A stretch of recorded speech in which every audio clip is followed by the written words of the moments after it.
Ooh, that was a bad idea putting my candle there. Let me try that again. Hi, everybody. Good evening. I hope you're all ready to get super, super cozy. Welcome, welcome, everybody. Why am I all the way over here? Why am I all the way over here? There we go. Everything got readjusted since my stream yesterday, and I'm like trying to readjust my camera. There we go. That's a little bit better. I feel like it's facing a weird direction. Okay, that seems better. Welcome, welcome, welcome. How are you guys doing tonight? I hope you guys are nice and cozy. Welcome, welcome to the stream. And Dark Zeus, congrats on being first tonight. You were the first one into the apothecary.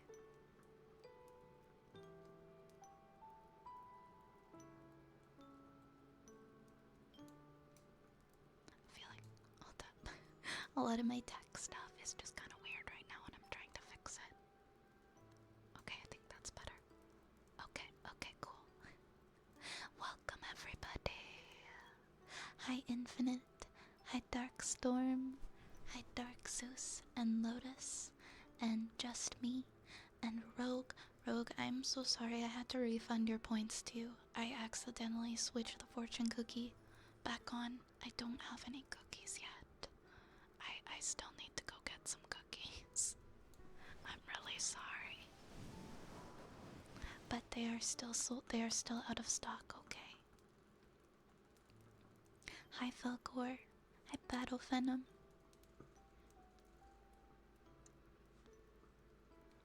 Hi, Just Me.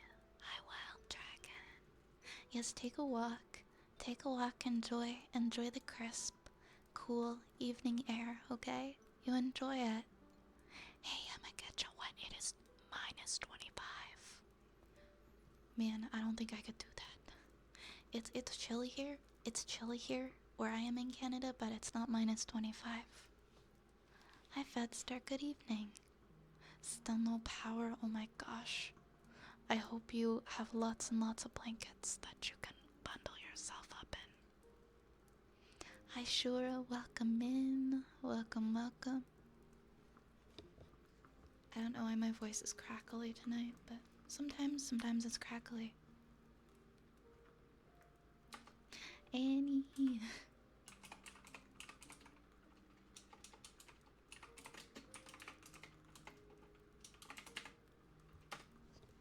Annie, how are you? Welcome, welcome in, Annie. Welcome, how are you doing? Hi, Hattie. It's going pretty good. It's going pretty good. I had a pretty good day. I went roller skating for the first time in like a year. I've only been roller skating like maybe a handful of times in my life. I have these really fun roller skates and I never really get to use them. But I went to like this free roller skating event and I had a lot of fun. And then I had some ramen and it was the best ramen ever. It was a nice day. It was a good serotonin pick me up kind of day. It was good for my brain chemicals. And I didn't fall a single time. As clumsy as I am.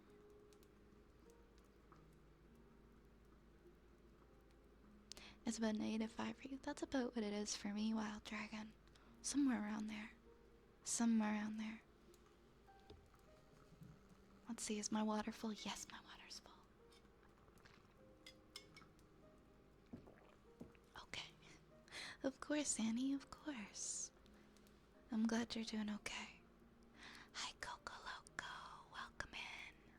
And Tamale, welcome in, Tamale. Hope everyone's having a great day. I hope so too. I hope everybody had a wonderful day so far. Those of you who are anxiously waiting for the weekend, you have one more day. You have one more day, and then it is the weekend. So good for you. You're almost through the week. I'm so proud of all of you guys. Hi, CJ. Hi, CJ. Welcome in. Thank you so much for the follow. Thank you for following. I appreciate that. I used to love roller skating, but it was ruined for me about 10 years ago. It was ruined for you. I'm so sorry to hear that. I'm so sorry to hear that. I find it a lot easier than ice skating. Like, I'm not an ice skating person. I'm very, very bad at ice skating, but somehow I can hold my balance, at least somewhat. Ice skating? No.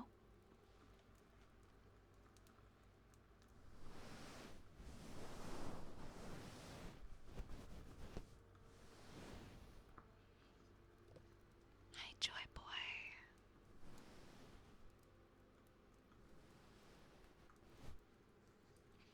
I'm sorry, I have like a really dry throat right now. I need to have like a few big gulps of water.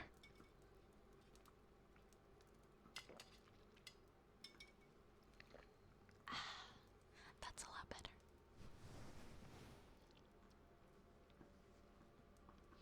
But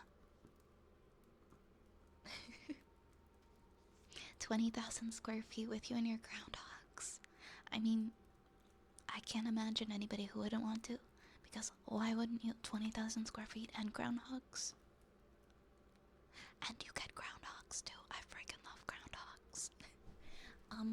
But like a genuine answer to your question, I would recommend going to like pick up a hobby, like a hobby that you enjoy or something that you like. Join like a club, something that meets up regularly. I think that's a good way to meet people and just make good friendships in general. That way you're making them in like the setting of something that you like, so it's a good conversational topic. Maybe there's like a club or something that like meets near you, and then you can exactly. I would recommend joining something like that, and then maybe you can make friends and you can meet people through that, and maybe you can have like a relationship develop organically. But I agree, definitely it is definitely possible to grow good organic relationships even in the year 2024. I know it seems like ridiculous because like everybody's online nowadays and everybody's using like dating apps and things like that, but there are people out there in the real world who prefer to meet people organically and not online, and they are out there. My like first thought is like classes and clubs and community events, and like maybe there's like a board game. I'm just using board games as an example because I go to board game nights sometimes, but like maybe there's a board game night or something fun like a trivia night at like a local bar or something that piques your interest, something like that. Hi Rune.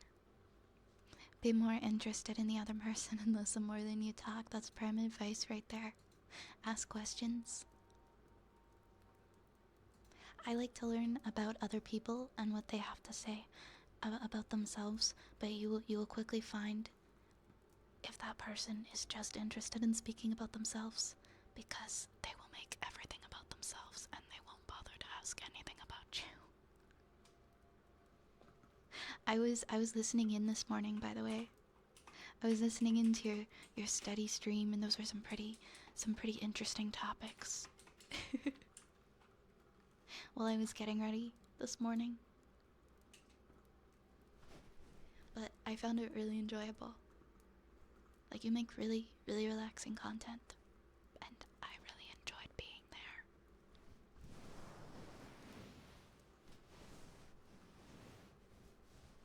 Board games and card games, single women are extinct in those circles. I know a lot of girls who enjoy board games and card games, so it's not impossible. It's not impossible.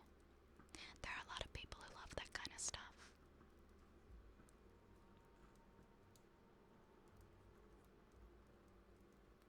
Yeah, cons, bars that have board game nights, that was my suggestion as well. Like, if there's like a themed event or something like at a bar, that can be a good place too. Yes, exactly, we're on the same wavelength.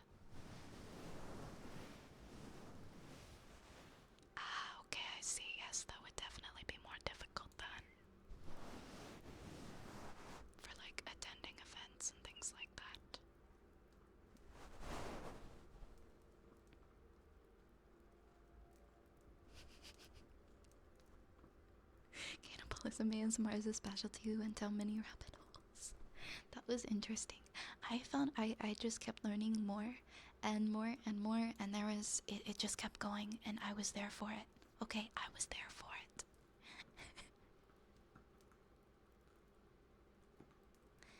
I'm in all the board game groups in town. It's a small town.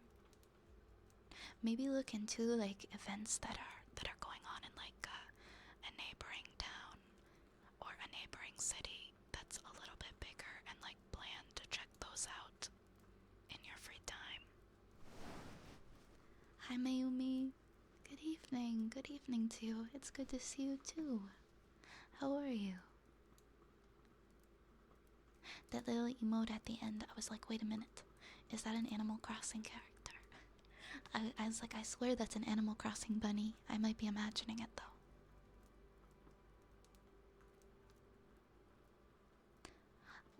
We've got a singing bowl for Joy Boy, and we got a story time request. DK class Donkey Kong scenario. Wait, what?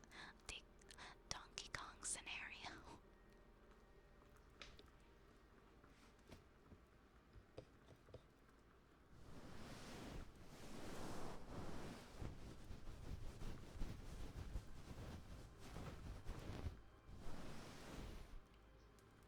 Alright, where is my singing bowl?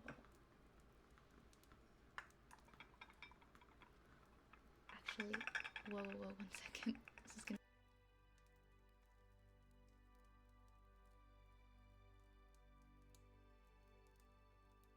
I picked up the singing bowl, and my hand was so shaky, and there was a tiny singing bowl inside of it. I was like, I'm not gonna make that kind of noise tonight. I am not gonna make that kind of noise.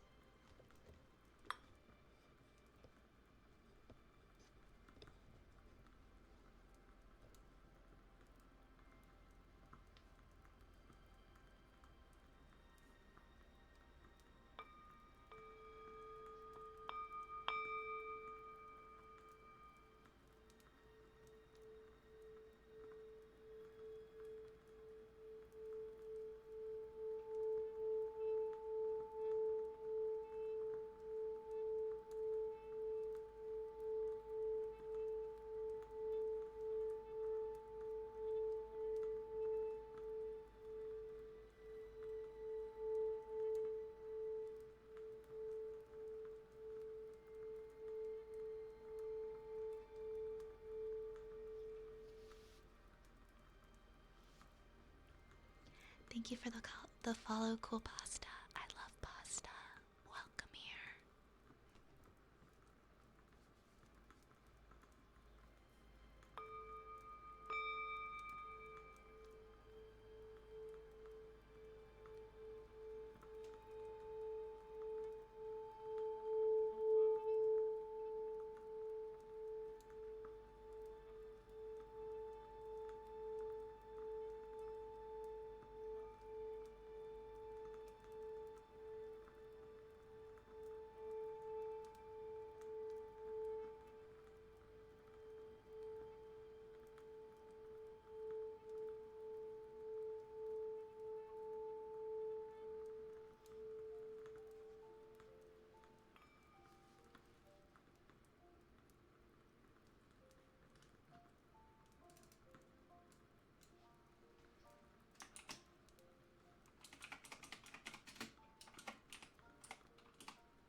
Hi, Arrow. Welcome, Arrow. How are you tonight?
Megacha, that is so nice of you. That is so nice of you. I'm sure he really appreciates that, knowing that there's at least one person who's gonna play with him when he comes in with his chessboard. I learned how to play chess, I think, when I was about 12, but I have since forgotten.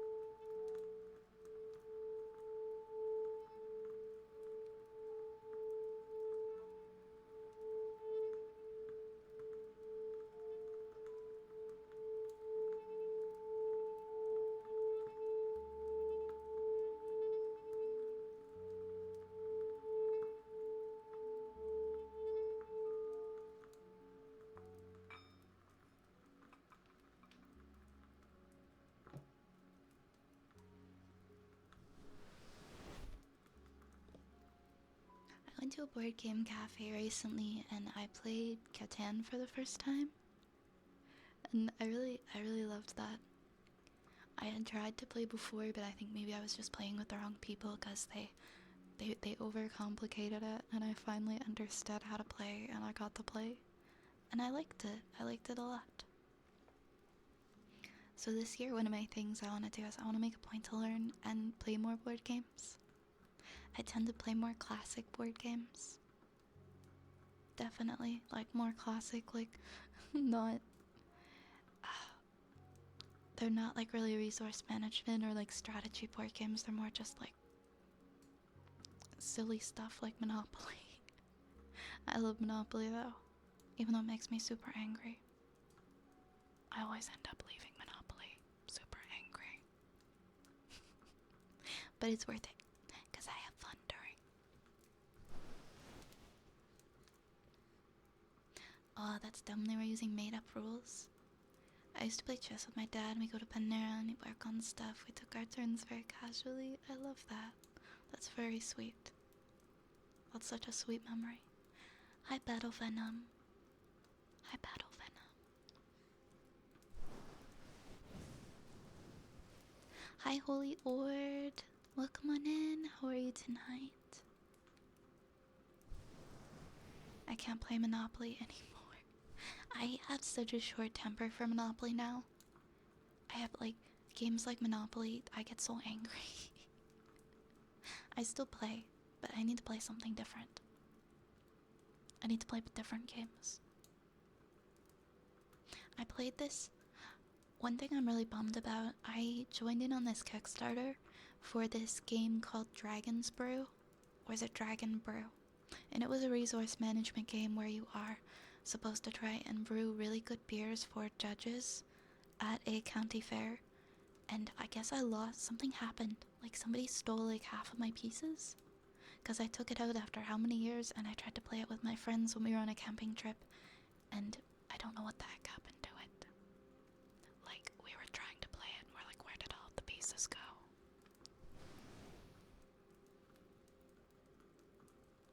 Thank you so much for the headbats. It's meant to teach people about how capitalism ruins things. It's intentionally designed. Exactly, it's only fun if you're the person who's winning and buying everything on the board. Otherwise, you just want to beat up the person who's winning. Really, you always win? I do so poorly now. I've been like long time losing like every game I've played this year. I can't seem to win a single game of Mario Party lately either. Hi, Buggo. Monopoly Collab Edition. Oligopoly? Oligopoly?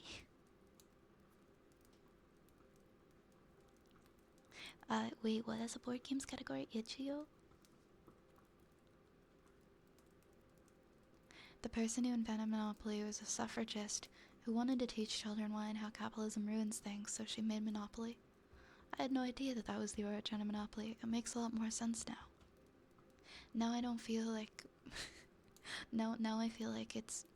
I'm playing the game properly. every time I'm enraged playing Monopoly, I can rest assured that I'm playing it properly.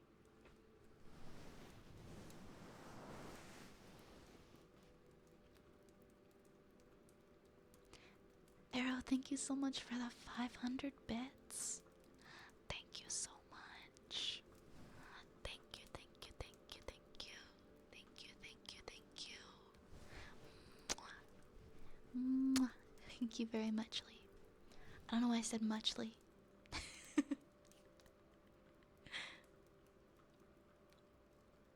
I think I might have combined it with another word.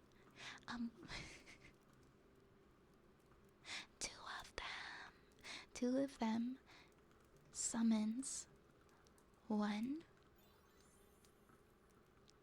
and two poof rats for the remainder of the stream.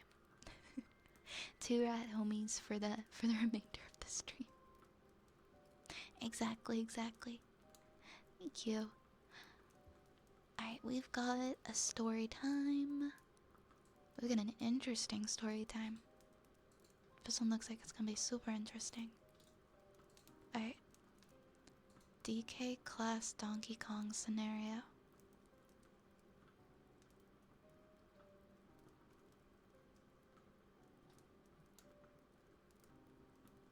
Oh no, is this a parody of like a theme song that I don't know? Do I need to know the beat of it?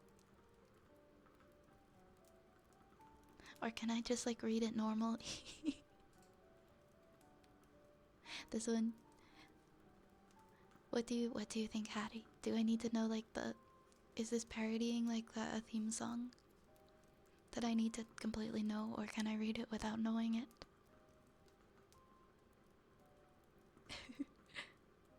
Hi monkey. Hi monkey. Welcome, monkey. Okay, it's a parody of the DK rap. I figured, because I've heard of the DK rap, but I don't think I've actually heard the song unless somebody else played it.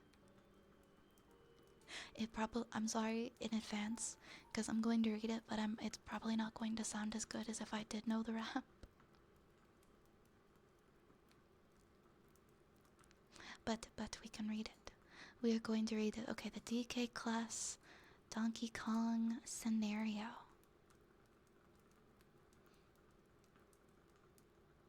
Notice from the Foundation Records and Information Security Administration. The following document was found inside of a shipment of bananas to the Site 19 lunchroom, written with musical notation that has not been included. The source of the document has not yet been identified and is currently considered a breach of information.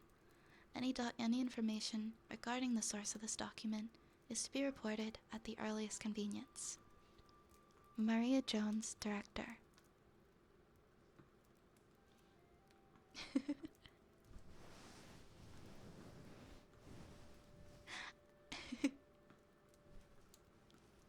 Alright, I'll give it my best shot.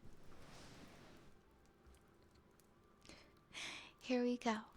So they're finally here, performing for you. If you know the procedures, you can contain them too. Report the breach and call the 05. With a little luck, you'll stay alive. TK, containment breach. He's from Series 1, so you know him well. He's finally back to raise some hell. If he's in your office, it'll stay nice and neat. But if he leaves behind traps, so watch your feet. To the cleverest is where he'll go. So give it up for 050 DK containment breach. DK containment breach is here. This SCP's got history, so listen up, dudes. He used to be at Wilson's till he changed the rules. Walter first came from the big W. Now it's up to us to make him good as new. He's our cyborg ape who plays a jolly tune. We're all hoping he feels better soon. DK containment breach. He wears overalls, he loves to race. This SCP blew off his own face. If he can toy with motors to make them zoom. If you're lucky, there'll be no boom. Put him on wheels and he'll do tricks. It's SCP-3836. I'm loving this so much. DK, containment breach. DK, containment breach is here. They're back again, as plush as can be, leading a rebellion against you and me. They can cause real havoc with their glitter bombs. You can lock them up, but never for long. They'll make you smile with their jokes and their pranks. Just be careful your teddy doesn't join their ranks. DK, containment breach. DK, containment breach. Finally, he's here for you. Get ready for 2292. This SCP's got powers that aren't funny. He'll turn you into a zombie or a mummy. Inaki's a good ape, but with a troubled past. He can't die, and of his kind he's the last. Despite his death touch and tuber heart, this SCP is peaceful. He enjoys making art. Come on, Bigfoot, take it to the fridge. Old men, peanuts, shy guys as well. Safes, Euclids, Caters, and Thaumiels, hell. Ah yeah, old men, peanuts, shy guys as well. Safes, Euclids, Caters, and Thaumiels, hell. I've totally heard the DK rap. Because as I was reading this, I'm like, this, okay, I've definitely heard. I've heard this beat. Somehow, somewhere, at some point. I'm sorry if I did it a bit too silly, but I thought it was so funny.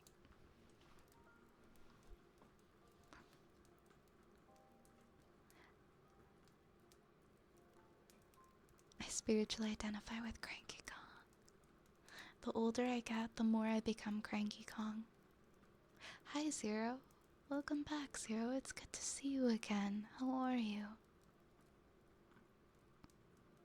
Wait, what happened to Chunky Kong? Why'd he die? Wait, what? What happened to Chunky Kong? Hi, Coca-Colics? Welcome on in.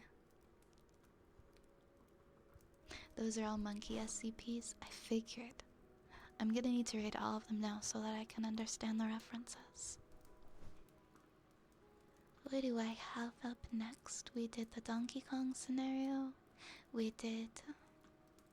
Okay, we've got some ear scratches next.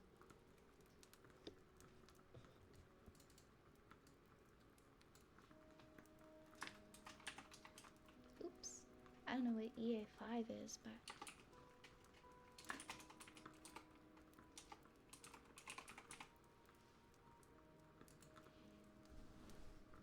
Oh, well, rip Chunky Kong, I guess.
I'm doing well. I got off work. I hope you had a good day at work, Zero. I appreciate you being here. And thank you for the follow, Coca-Colics. I've seen the old Charlie and the Chocolate Factory. I haven't seen the new Timothy Chalamet thing, though. I'm not sure if I'm gonna. I'm sure I will eventually. Alright, next we've got for Mayumi, we've got a good girl. Good girl. Good girl, Mayumi. You are such a good girl. A very, very good girl. Such a good girl you are. Good girl, Mayumi. Very, very good girl. Good girl. Good girl. You are such a good girl. A very, very good girl. Good girl. Good girl. You are such a good girl. Thank you, thank you, thank you.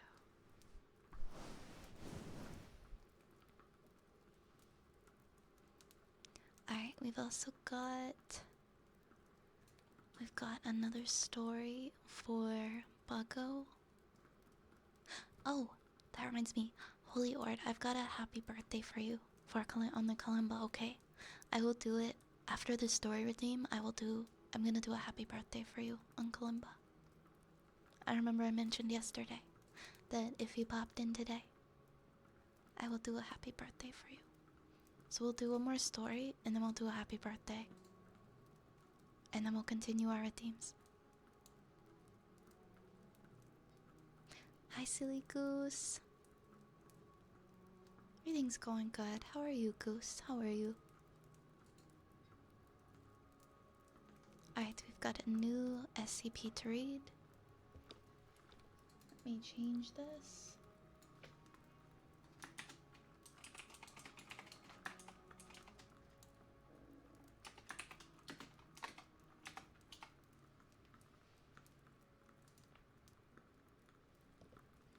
And there we go.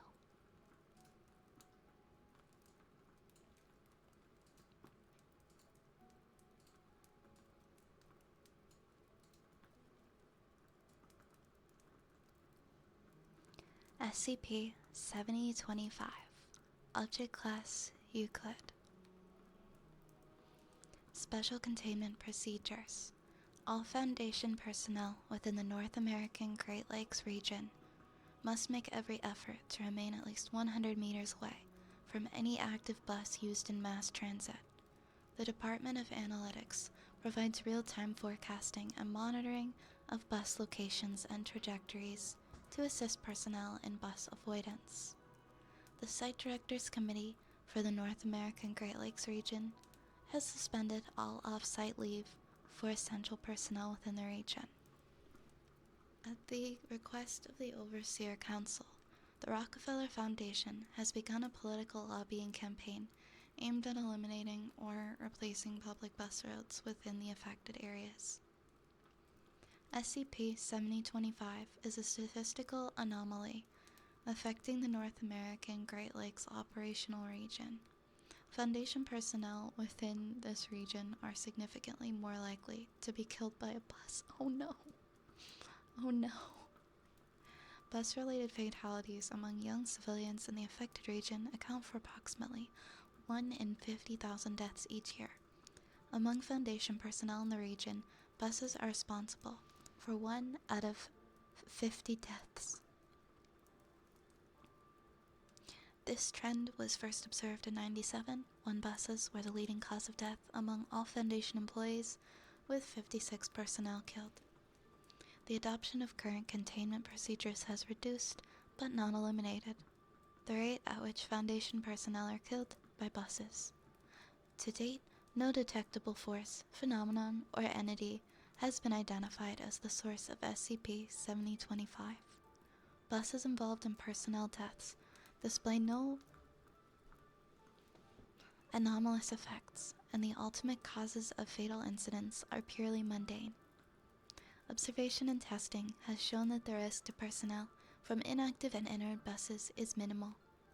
However, personnel in close proximity to a bus in motion will almost certainly be killed.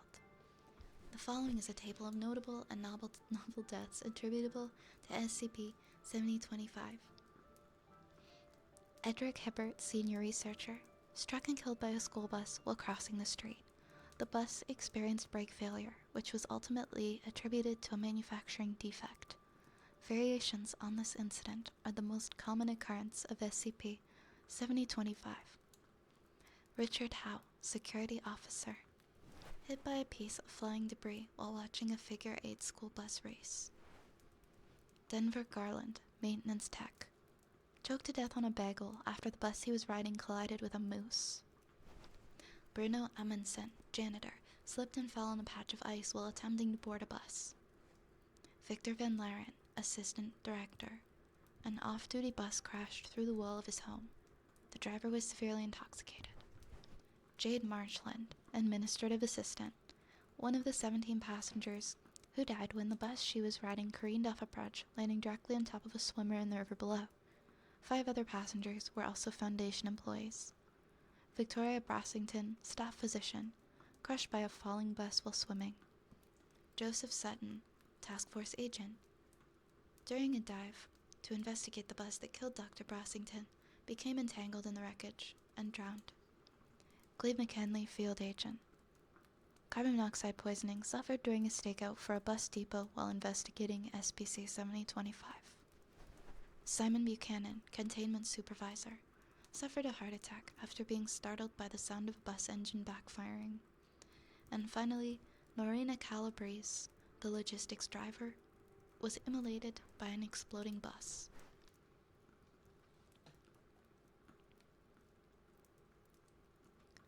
That's gotta suck. Every Foundation personnel within the North American Great Lakes has to be at least 100 meters away from every bus, or else they could meet an untimely fate. Good night, I'ma getcha. Sleep well, okay? I hope you have sweet dreams tonight. Mwah. Why are the buses like this? I don't know. I wish I knew. Enjoy your nap, Mayumi. And thank you for the lurk. Alright, I am going to do a happy birthday for Holy Ord because it was his birthday very recently.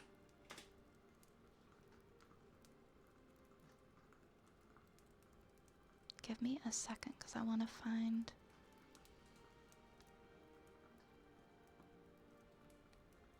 Where is the one that I used before?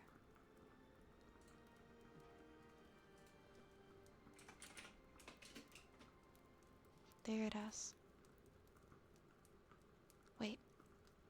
Where is my happy birthday page? There, okay, this is the right one. There is it. There's my regular happy birthday kalimba sheet music.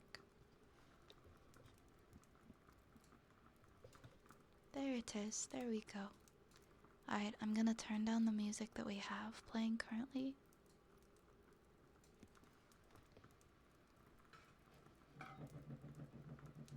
Whoa, shh. I bumped into a bowl, I'm sorry. Here we go. This is for you. This is for you, Holy Ord. Happy birthday.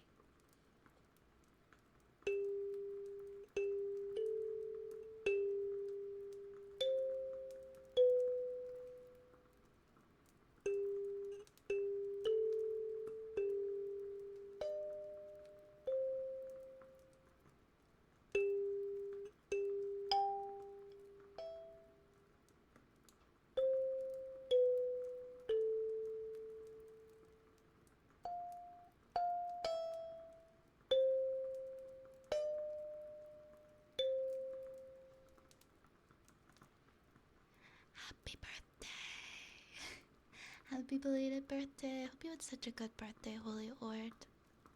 I hope you enjoyed your kalimba tune.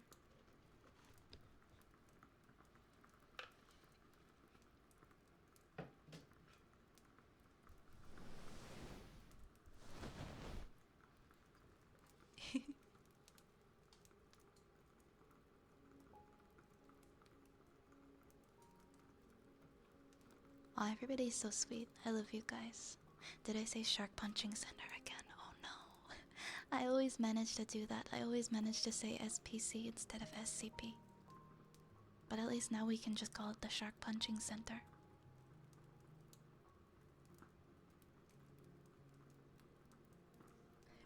Died while their bus fell and landed on a swimmer. The next one is died when they were crushed while swimming. Imagine just having yourself end that way.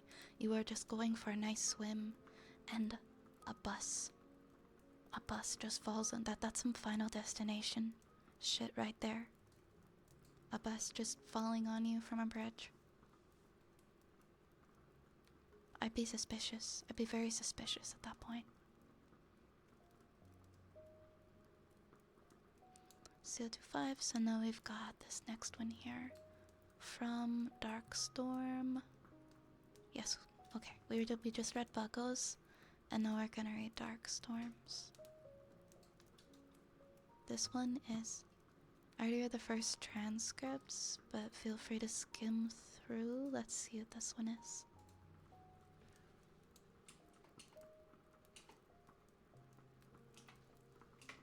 SCP, not S. Not SPC.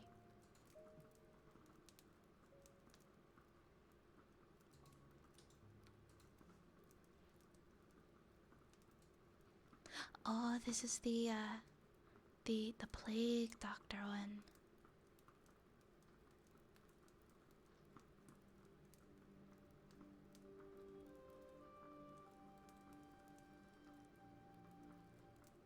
Oh, I see.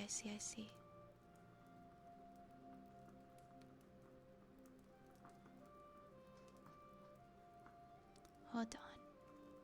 Suspicious.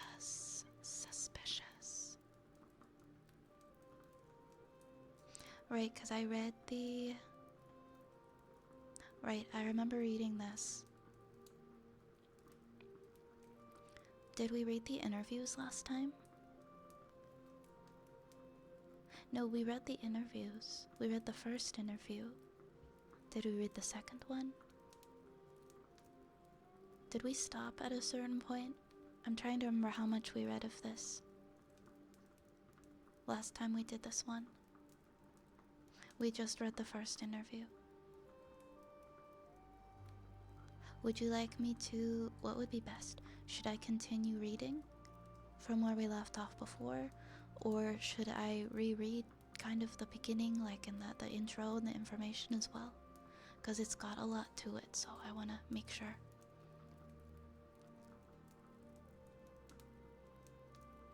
I began doubting myself when you kept saying SPC. I had to Google it. I don't think I'll ever say it properly. Oh, hi Sam. Dino fact today before I go and watch a show with my mom. Contrary to what many might think, bird-hip dinos or ornithoceans did not evolve into birds. It was actually lizard-hipped dinos like Archaeopteryx which evolved into birds. So the ones who look like birds weren't the ones who turned into birds, it was the lizard ones. Lizard equals birds. I will use that one. I will inform people of that. Thank you, Sam. Enjoy watching your show with your mom, okay? I can read that one? Okay.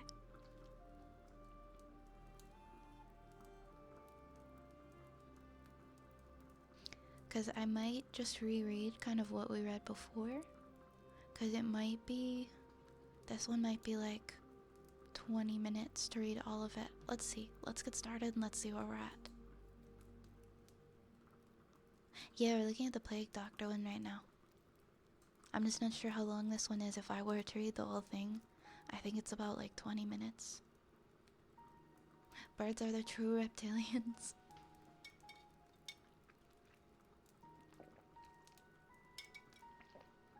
But yes, we're doing the plague doctor one.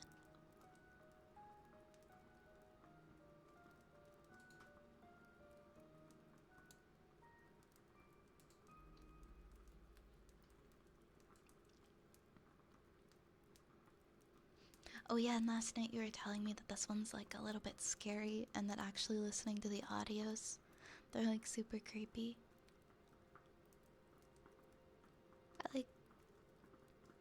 Cause I haven't been. Alright, let's start reading this and see where we get.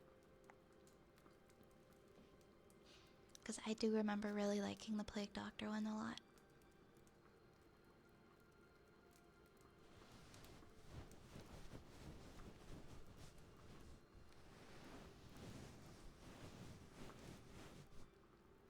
SCP-049. Object Class Euclid. SCP-049 is contained within a standard secure humanoid containment cell in Research Sector 2 at Site 19. SCP-49 must be sedated before any attempts to transport it. During the transport, SCP-49 must be secured within a Class 3 humanoid restriction harness, including a locking collar and extension restraints, and monitored by no fewer than 2 armed guards. While SCP-049 is generally cooperative with most Foundation personnel, outbursts or sudden changes in behavior are to be met with elevated force. Under no circumstances should any personnel come into direct contact with SCP-49 during these outbursts. In the event that SCP-49 becomes aggressive, the application of lavender has been shown to produce a calming effect on the entity. Once calmed, SCP-49 generally becomes compliant and will return to the containment with little resistance.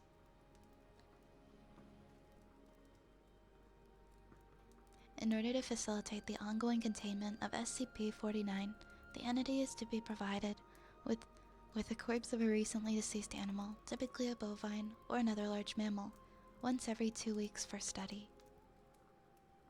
Corpses that become instances of SCP-49-2 are to be removed from SCP-49's containment cell and incinerated.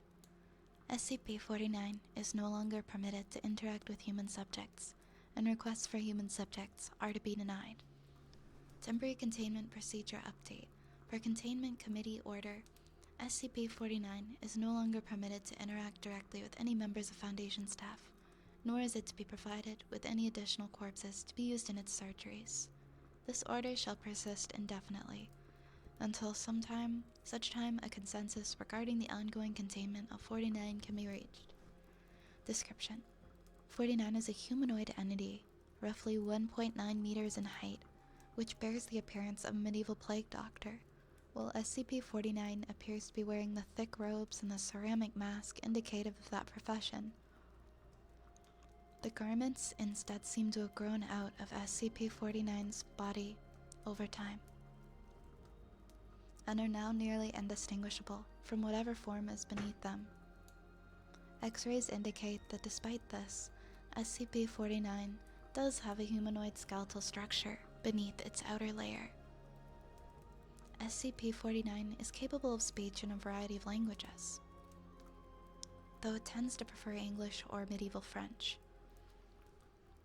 While SCP-49 is generally cordial and cooperative with Foundation staff, it can become especially irritated or at times outright aggressive if it feels like it's in the presence of what it calls the pestilence.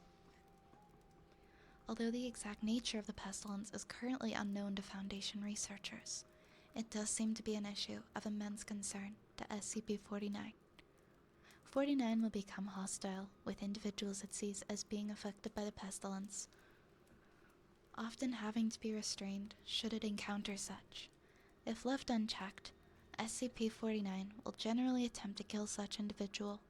49 is capable of using all biological functions of an organism to cease through direct skin contact. How this occurs is generally unknown, and the autopsies of SCP-49's victims have invariably been inconclusive.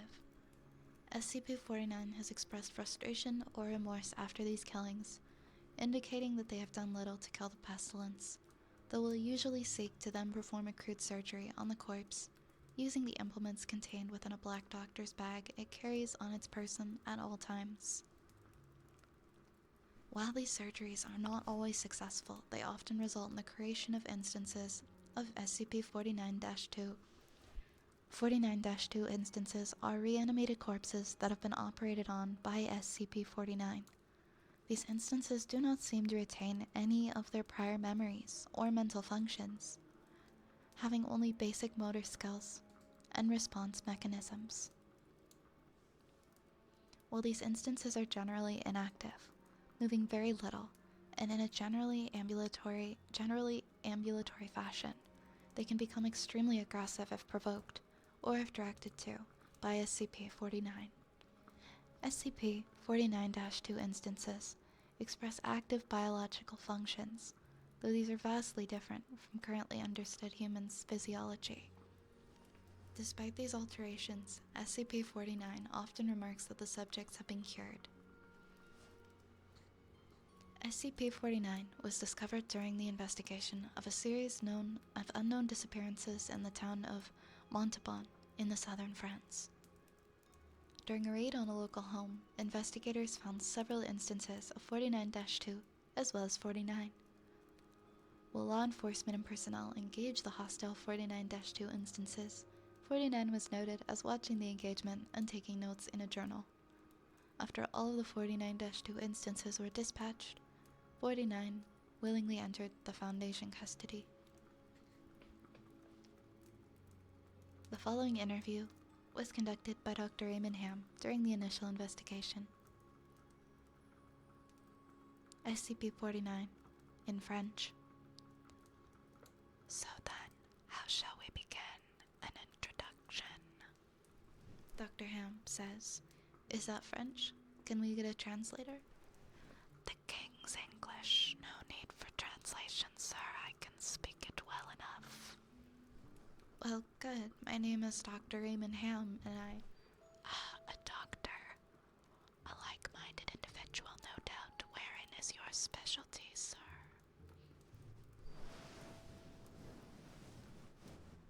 "Cryptobiology. Why?"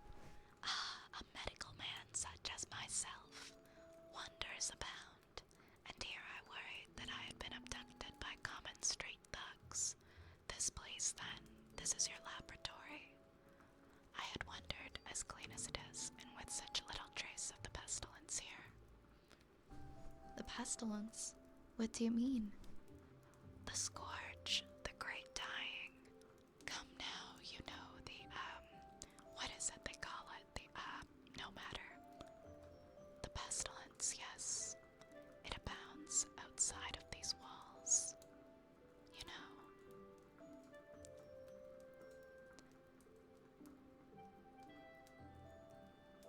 "So many have succumbed, and many more will continue to, until such a time as a perfect cure can be developed.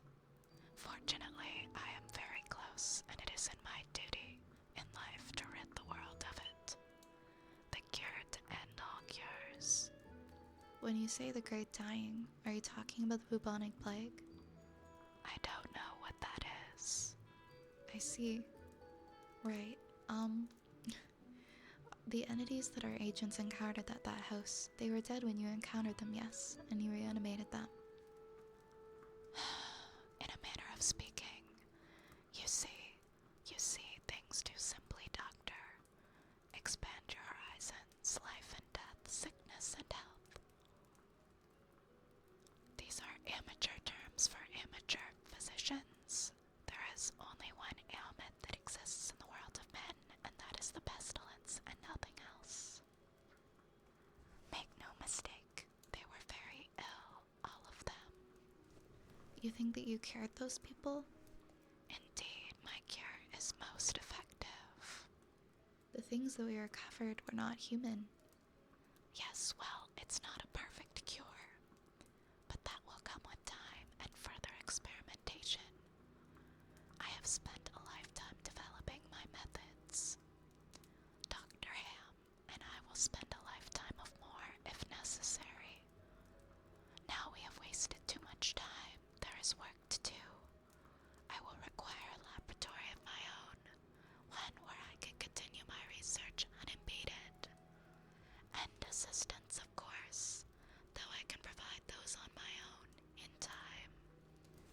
I don't think that our organization would be willing to.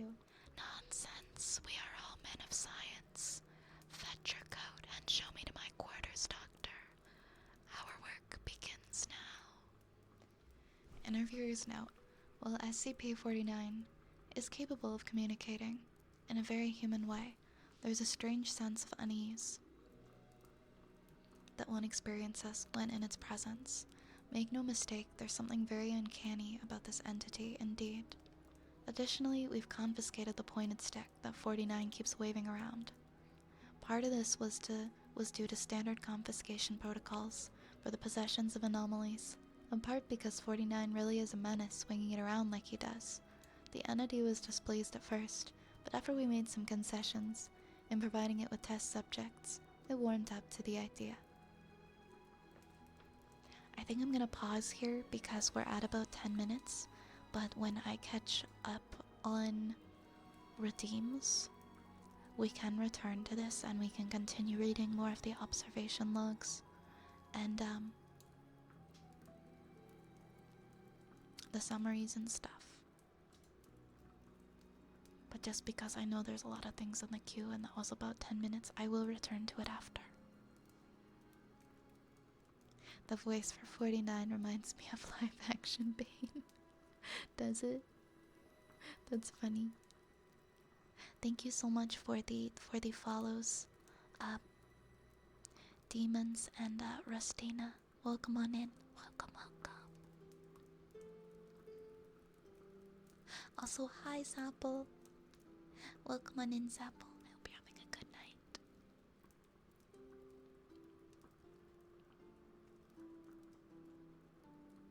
Enjoy your lurk, bucko. Hi, Dream Hunter. Hi, Ligma. Welcome, welcome, my friends. Oh, we gotta... Wait, we had another summon in here. I'm sorry. We got another Big Buck Bunny Skrunkle redeem. Where is he? Where did he get off to? There he is. There he be.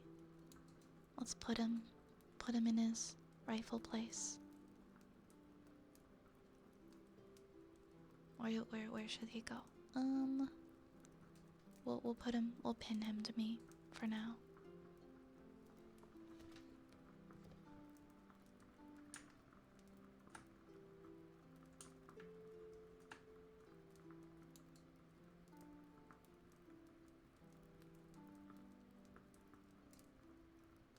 I think he's okay there. He can hang out there. He's fine. Hey Archer, welcome in, and Clockwork Knight, and Mr. Dead, hi friends, hello. Hello. Is the current trigger thing new? Yes it is. I started putting that up just so that people have an idea. Because I know some people are sensitive to certain triggers too, like tuning forks, at least that way they'll know when it's over. I'm glad you're having such a lovely night, Zapple.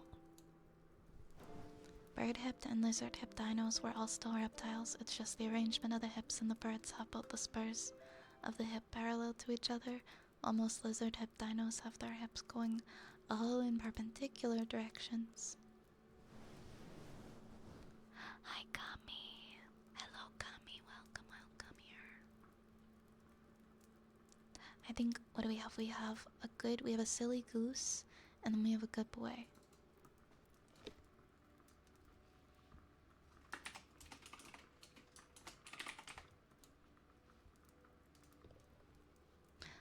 For God's silliest goose. Silly little goose. You are such a silly, silly little goose. Silly, silly little goose. Silly, silly, silly goose. You are such a silly, silly little goose. Yes, you are. You are a silly, silly goose. A very, very silly goose. A very, very silly little goose. A very silly goose. You are such a silly, silly little goose.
good boy, senpai. You're a good, good boy. You're such a good, good boy, senpai. You're a very good boy. Good boy. Good, good boy. You are such a good, good, good boy. A very, very good boy. Yes, a very, very good boy. Good boy.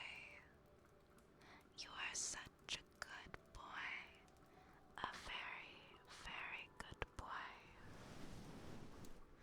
Good boy. Good, good boy. A very, very good boy. Yes, you are. You are a very, very good boy. Good boy. Good, good boy. You are a very, very good boy. A very, very good boy. Yes, you are. Yes, you are. Thank you, thank you. Oh, next I think we have some. Yeah, we have heartbeats. Okay, okay, we've got heartbeats next.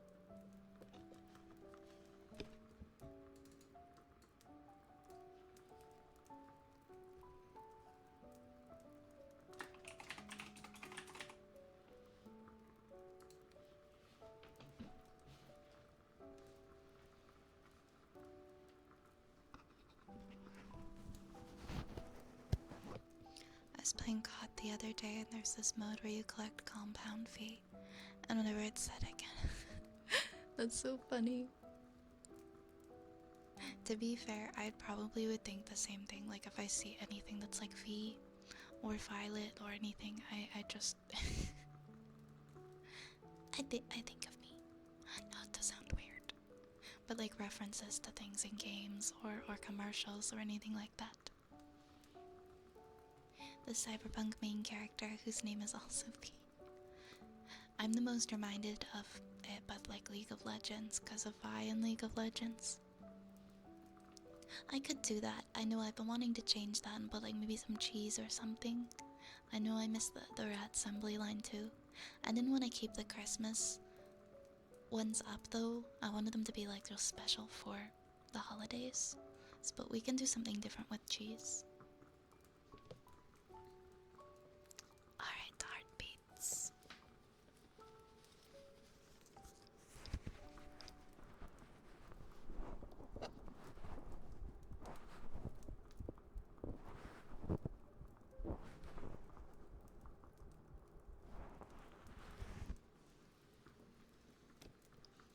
Okay, 1 second.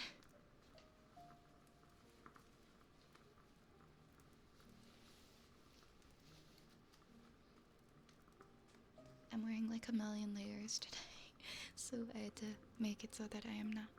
Thank you for the follow, Scully.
There we go.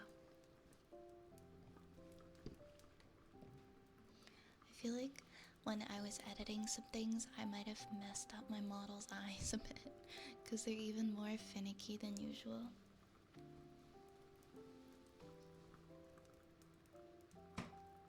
What is that loud noise that keeps happening? Feels like a weird creak or something in my house.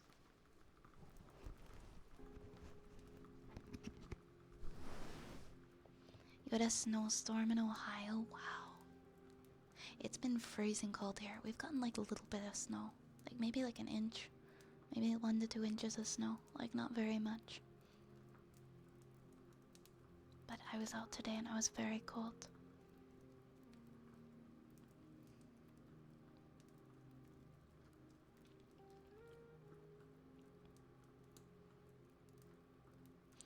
Jalapeno poppers, hell yeah, hell yeah. Dude, I had the best lunch today. I had ramen at Ramen and Gyoza and it was amazing. It was the best ramen I think I've ever had. It was so good. Ramen and gyoza.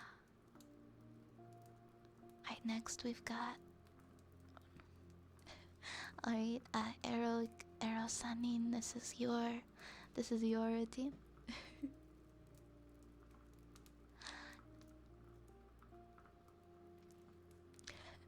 Arrow, go fuck yourself.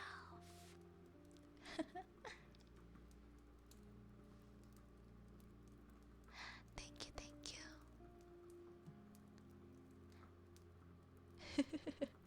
Love you. Alright, we've got a story for Zapple. Yours is next. Yours is next.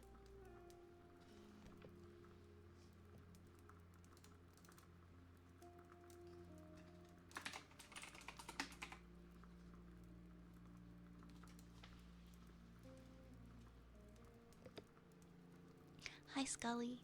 Hi, Scully. Welcome, welcome. How come I didn't apologize? Like, oh my gosh, you're right. I'm getting too comfortable saying it. This is terrible. I'm not a bad person, I swear. I'm getting too comfy. I'm so sorry.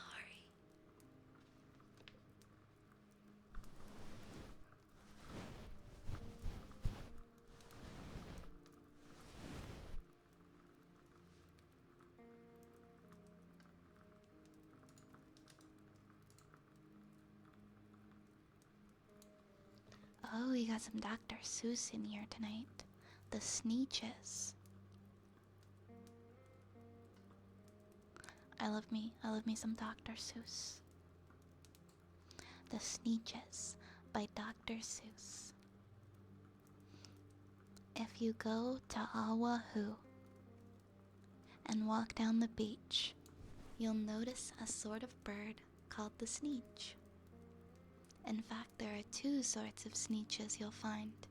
The star-belly kind and the plain belly kind. The star-belly Sneetches have bellies with stars. The plain belly Sneetches don't have them on the hearts. Now those stars, they're not big. They're really so small. You'd think such a thing wouldn't matter at all.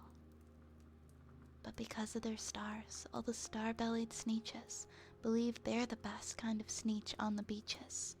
Won't talk to the others, they pass them right by, with their snoots high and mighty stuck up in the sky.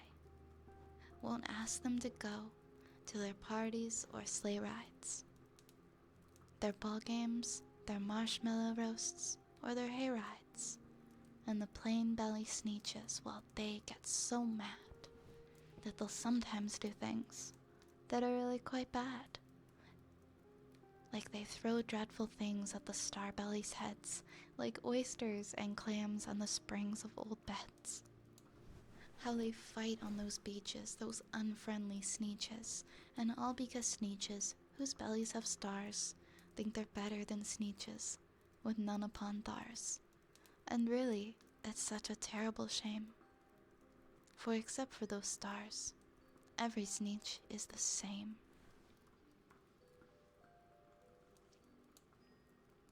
That's so sad that they couldn't just get along. Why can't the Sneeches be friends? I think they should just be friends. Why did they have to be so snooty? Why'd they have to be like that?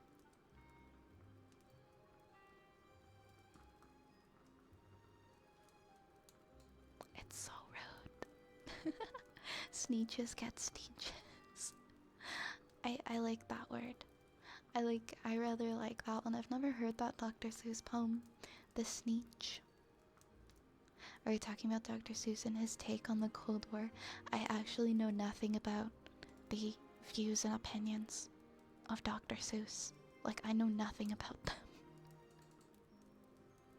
I just know a few Dr. Seuss stories and poems. But I guess all the stories are poems technically. Oh, we've got ear picks next.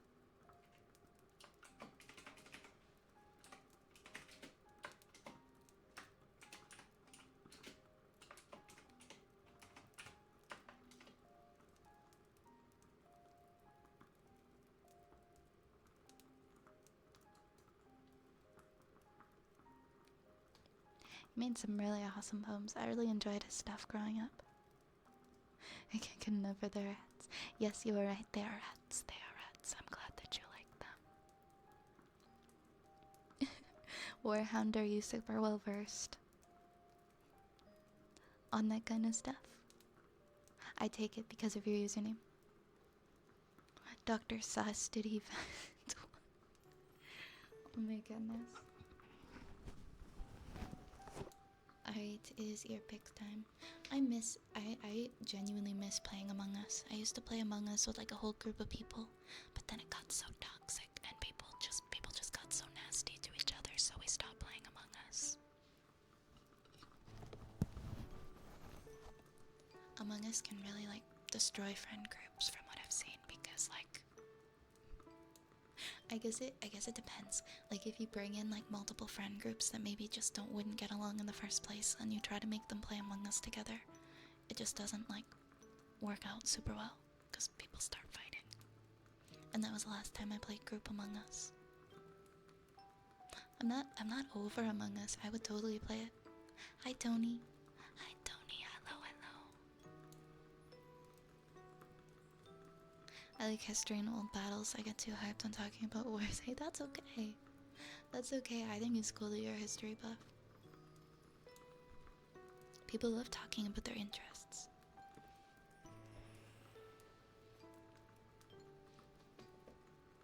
Hi Keeg. Welcome, welcome. Exactly, it is just like a silly game meant to just play for fun.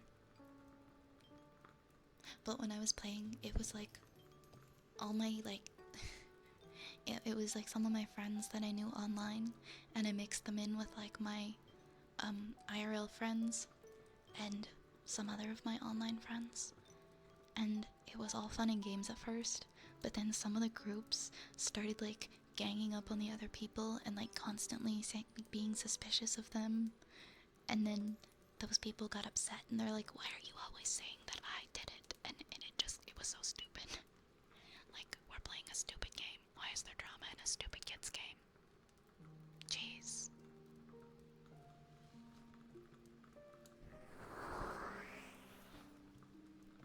It can be so awkward, right? Like getting multiple friend groups to meet. Fun fact though, I actually introduced one of my IRL friends to my group of friends that I met through Twitch years ago, and they became such close friends. Like they are all such close friends to this day. So sometimes it works out. Like they meshed so well together. They're still like so close, and I love it. I love how I was able to formulate that group in a way and start those friendships.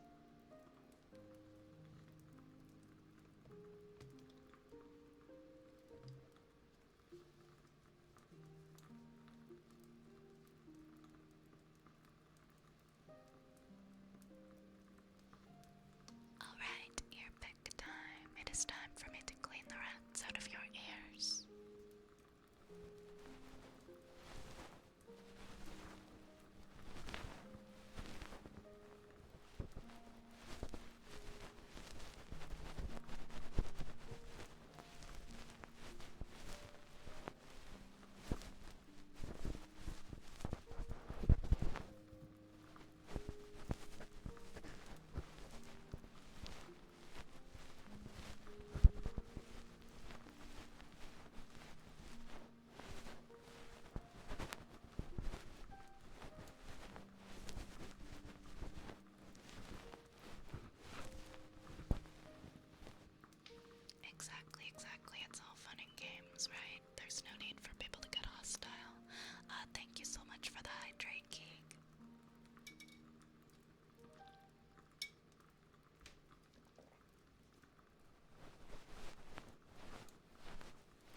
Oops. I'm sorry.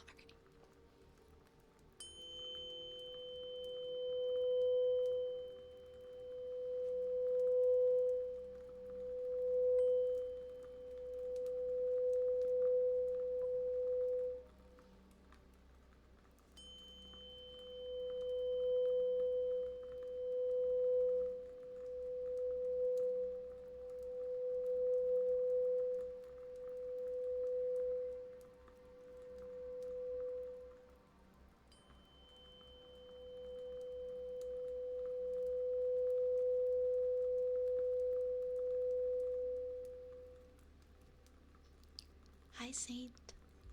Hi, Saint. Favorite game to play outside as a kid? Probably tag or hide and seek. Something basic like that. What about you?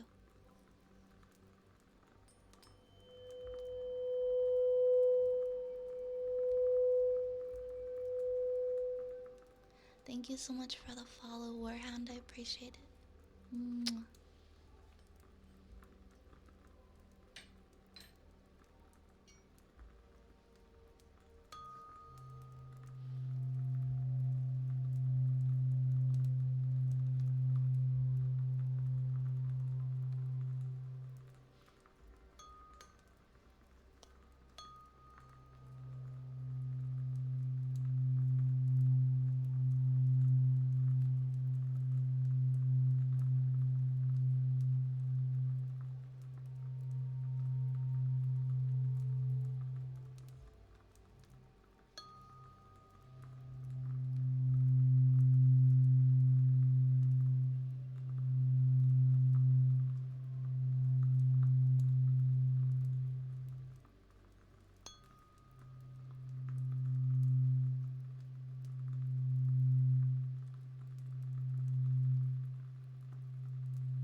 Saint, thank you so much for the resub.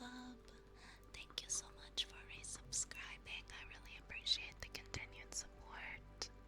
I hope you continue to enjoy your time here. Thank you again so much. Mwah. Mwah.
Battle Venom, that sucks.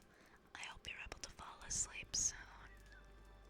What do I think of an Among Us game sometime with all of us in the Discord server? That could be fun. I feel like we definitely have to organize it though.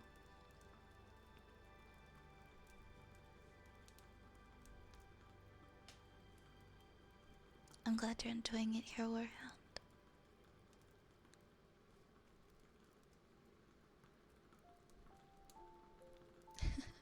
Hi, Rays. Do you slay at Mario Party?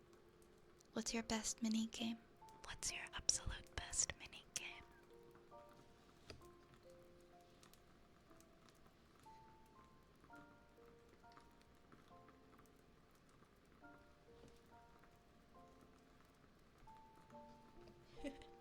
I feel like the issue is with just like making a completely wide open Among Us game in a server that has a ton of people and you don't really know like everybody in there. You can run into some trouble. If it's just kind of like open, everybody's just kind of in there coming in and out, like you might run into some issues with people who want to cause trouble and things like that. But we could figure something out. Hi Scrobble Baggins, welcome on in.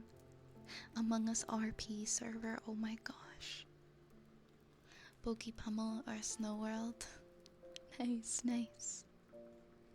Thank you for the follow, Scrobble Baggins. Welcome here. Welcome, welcome, welcome.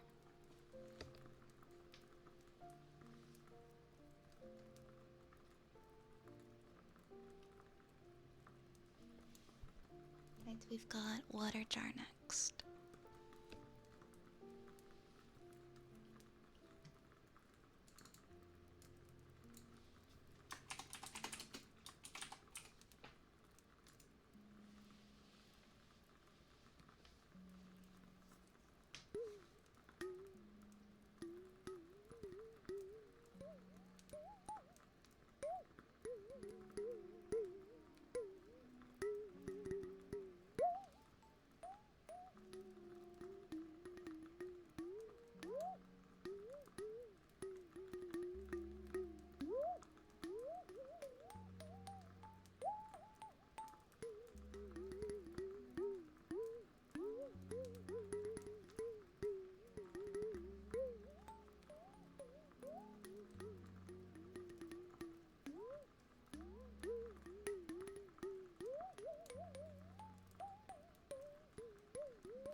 No, fun multiplayer game that I would definitely be down to play in Discord would be Jackbox. I wouldn't stream it, but I would definitely like, I'd stream it in Discord. I wouldn't stream it on Twitch just because it's so risky. But I would play Jackbox, like through Discord or something. That's a fun multiplayer one. I love playing with people.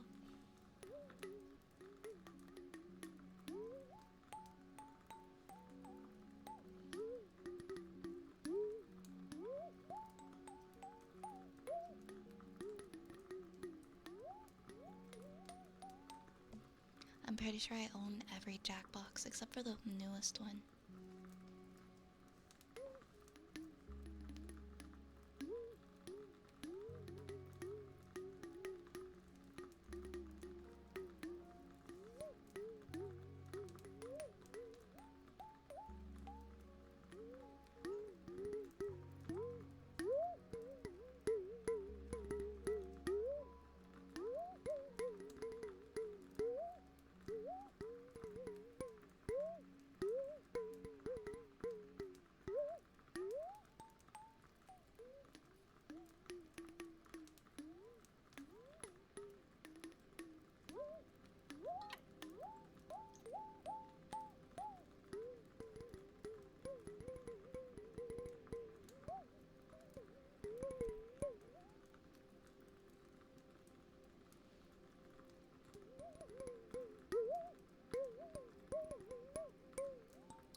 Next her team is Kalimba for Kami.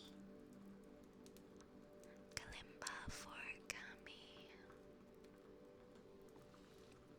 What are we gonna play on the Kalimba today?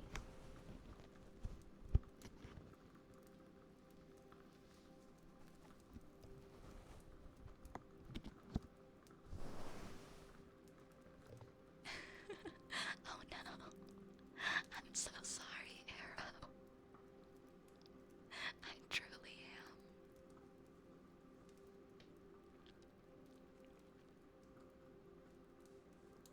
Raise, you're a big silly, you know that? You're a big silly. What are we doing? We're turning a Canadian impolite. It honestly depends on what part of Canada you live in. There's some really impolite Canadians. Why am I a big silly this time? Like you are a big silly for innumerable reasons at all times.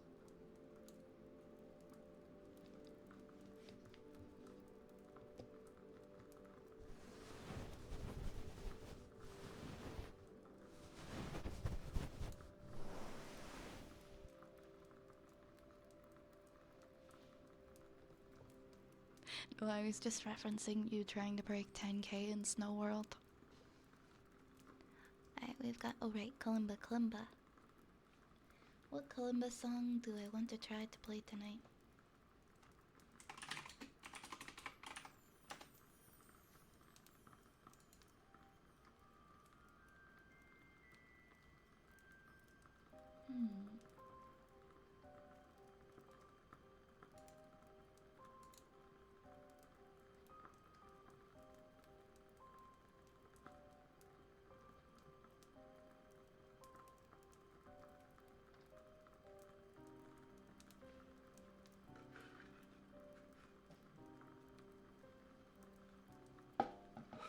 Actually, wait, isn't the Animal Crossing one on here?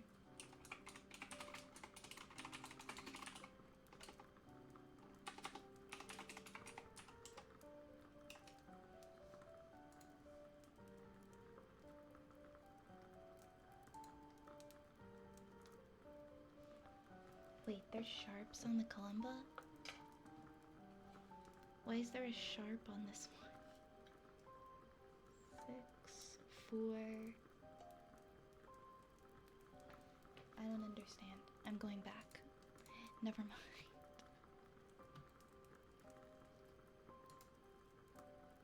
Anyways. Oh, oops, I forgot to turn the music down.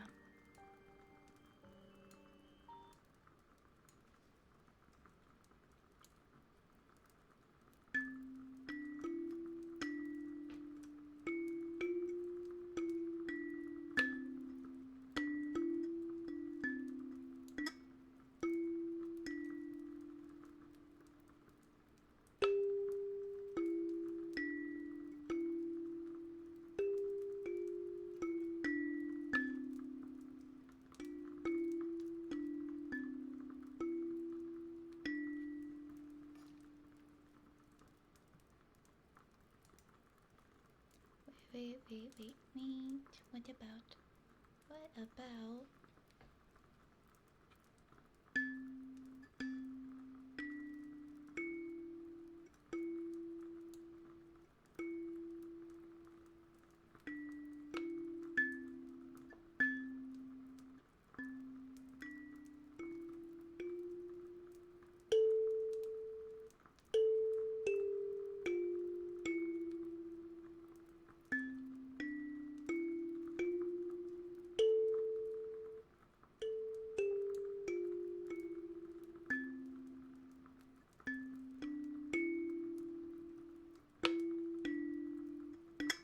Oops.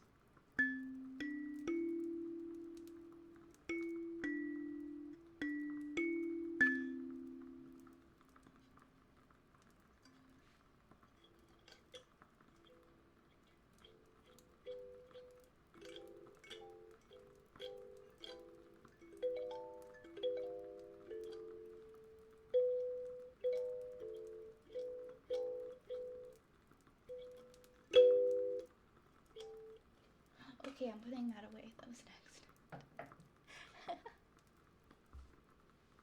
What's the music from? That was just You Are My Sunshine, and the other one was... Wait, what did I play before that? What did I play before that? Oh, The Lion Sleeps Tonight in the Jungle. That was the one that I played.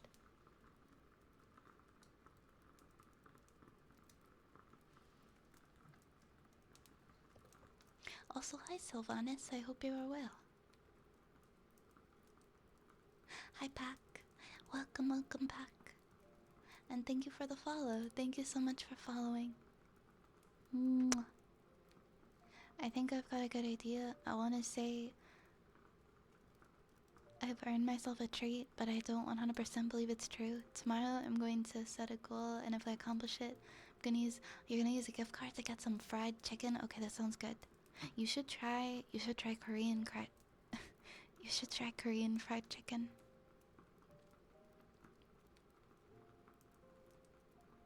Oh, the background music that I turned off. It's all from Epidemic Sound. It's all from Epidemic Sound. It's like a fairy tale fantasy playlist. But I don't think it's actually from Minecraft or anything like that.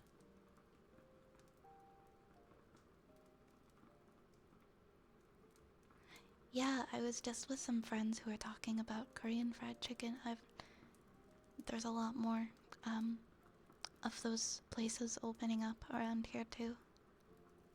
And they are really good.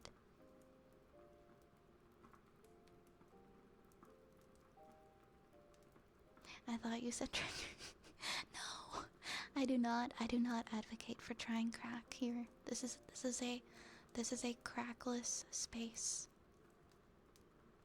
This is not a pro crack space. I'm sorry.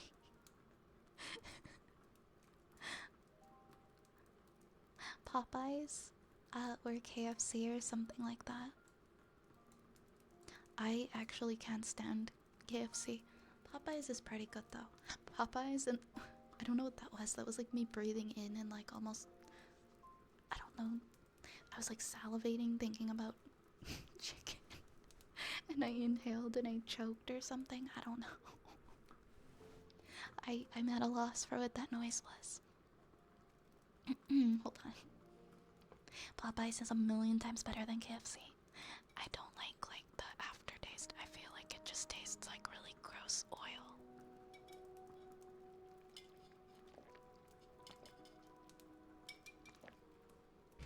I remember when I was a kid, KFC had this thing called Toonie Tuesdays, and for $2, you could go and you would get a box, and you'd get like a couple of drumsticks, and it would have a lot of French fries, and it was only $2, $2 Canadian.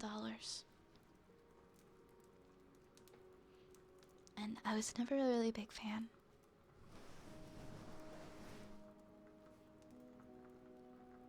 If I eat chicken, I don't really particularly like chicken where it's like there's any bones at all. So maybe that's why I'm like, does KFC even have like nuggets or strips? I haven't been there in forever. I just like chicken bites. I don't have teeth that are made to like rip chicken off the bone. Well, honestly, yeah, but I could, but I'd just rather not. The local Popeyes is kind of trash. I feel for you. I'm sorry, Gage. I've heard they have good mac and cheese. I've never tried their mac and cheese. Alright, we're gonna continue reading the Plague Doctor SCP now for Dark Storm. Also, Hunting, thank you so much for the follow. Welcome here. Welcome to the Apothecary. Mwah.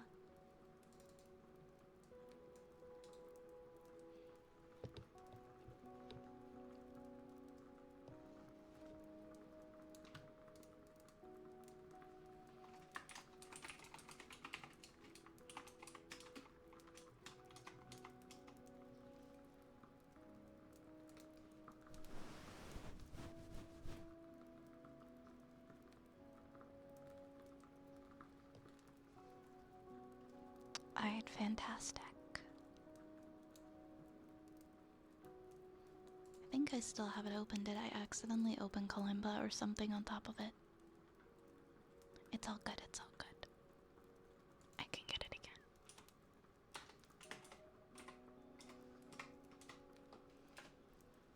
Here it is. So we read the first addendum, like the first interview, and now we're gonna read the observation log. So let's continue. Yo, I forgot about Churches. Churches has like this, oh my god. I love the biscuits. I like the biscuits they have at Churches. I'm sorry. You love how often what happens.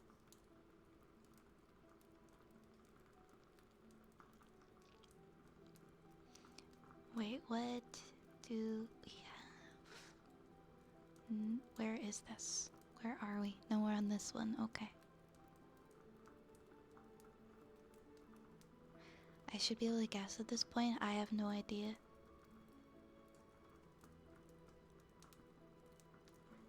Wait, what did I not see? Oh, did I have...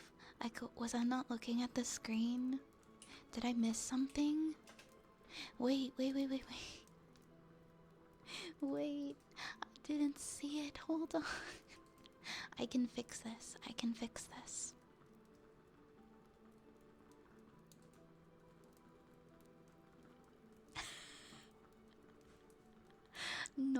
Not Daddy Colonel.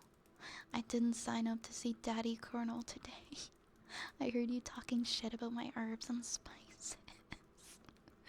Thank you for the sticky bomb raise. Oh my god. I love how it gives me the option to put replay ones if I miss them. Sorry, I had the story open, that's why I hadn't seen it yet. That's so funny.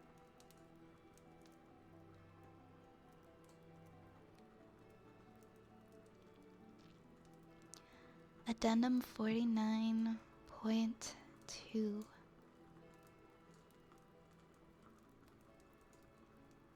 Observation log. While in containment at Site 19, SCP-49 has spent a considerable amount of time studying and performing surgery on the various mammalian corpses that it's been provided. SCP-49 will routinely spend several days performing surgery, and then, regardless of whether or not the corpse becomes an instance of SCP-49-2, spending several more days documenting its findings in a thick leather journal stored within its doctor's bag. SCP-49 will often seek to share its findings with the members of the Foundation staff. The following is a log of several occasions in which SCP-49 was observed operating on a mammalian corpse.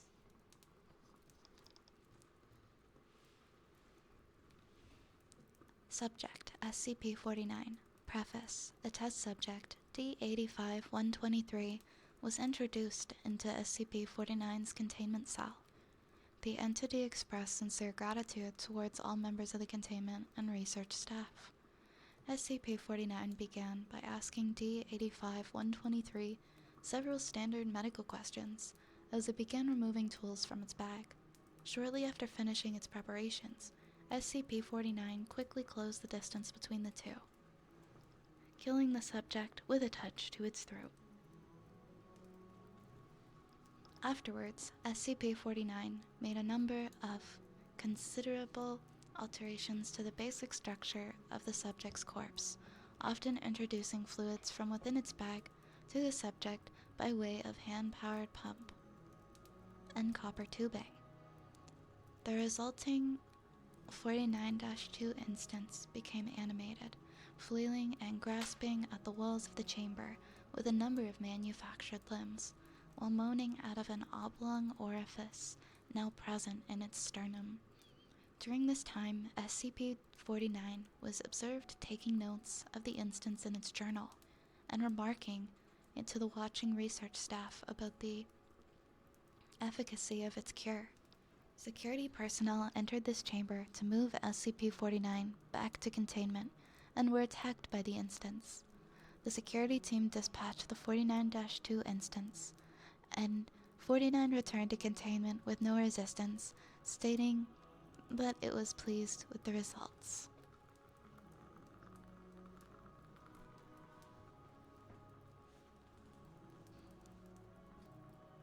Observational Log 49 OL2 Summary. SCP-49 was provided the corpse of a recently deceased goat.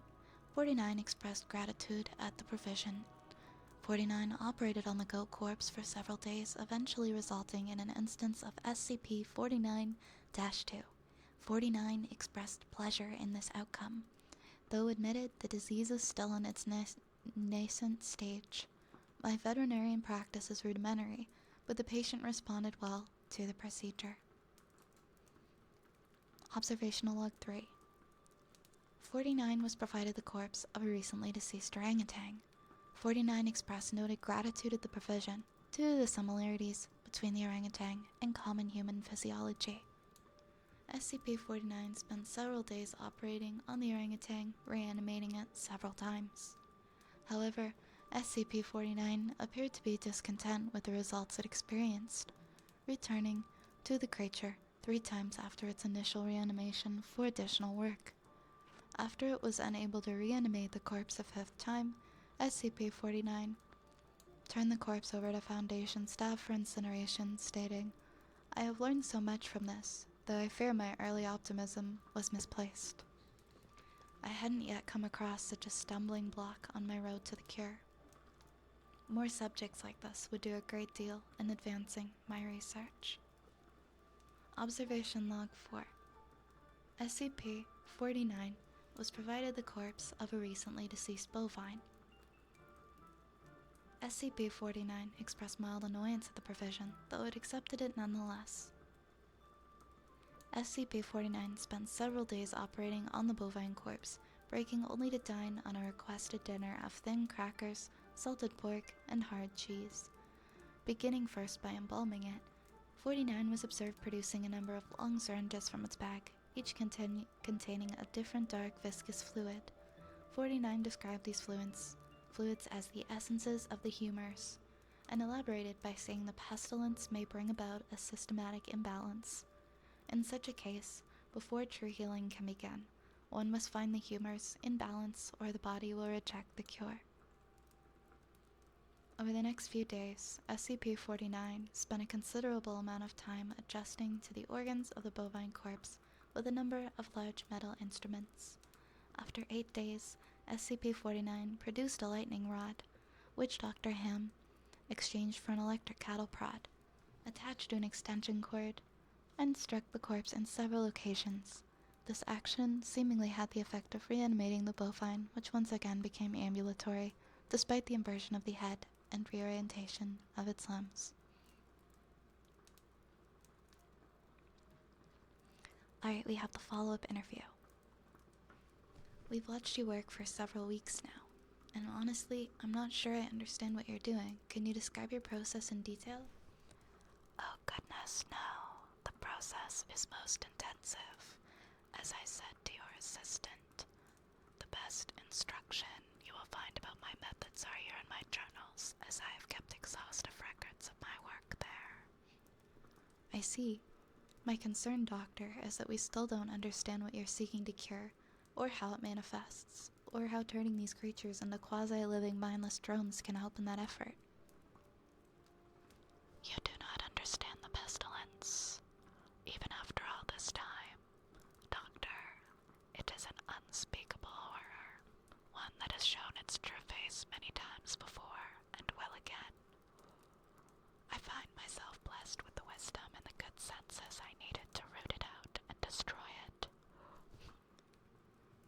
But many like yourself cannot.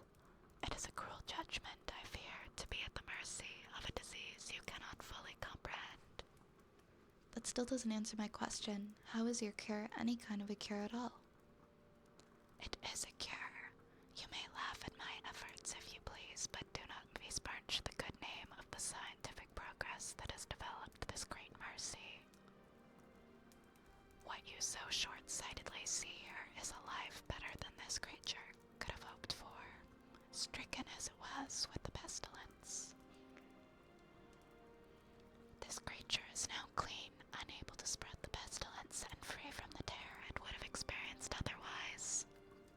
This is hardly a creature at all, Doctor. It's not even...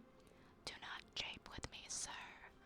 You and your colleagues are so like so many others, unable to look past minor setbacks to see the salvation taking place before your very eyes. Do you wait to remove rotten timbers until the whole collapses on top of you? No. You find them and you pull them and replace them with those untouched by rot. And most of all, you do not simply mock the structure because it looks different to you.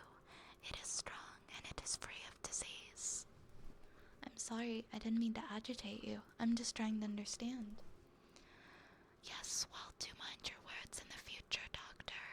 I am a professional, but even professionals may feel the bite of pride in dealing with the criticism of their masterpiece. I will forgive this as an act of good faith between colleagues. Is there anything else I can help you with? No, that will be all. Another test subject on the usual schedule. You know, my preference of subjects with more human anatomies. SCP-49 does seem to genuinely want to help other humans, though it has not yet been able to provide a concrete example of what exactly it's trying to save us all from.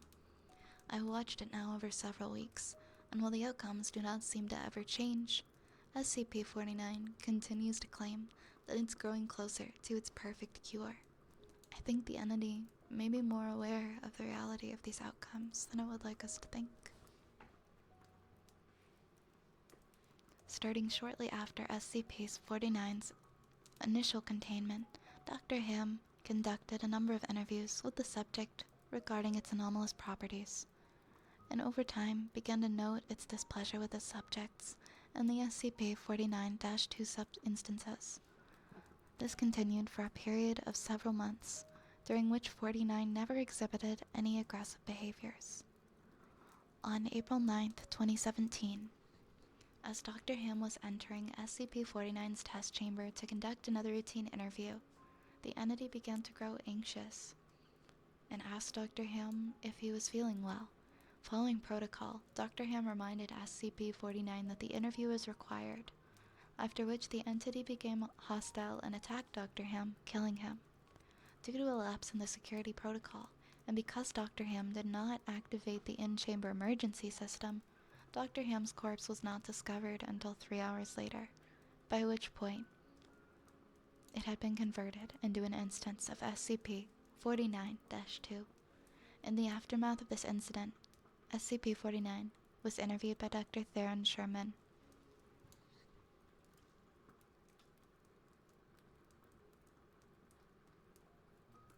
I need you to explain yourself.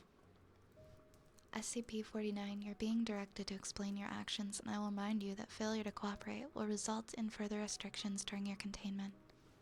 My actions do not need to be explained.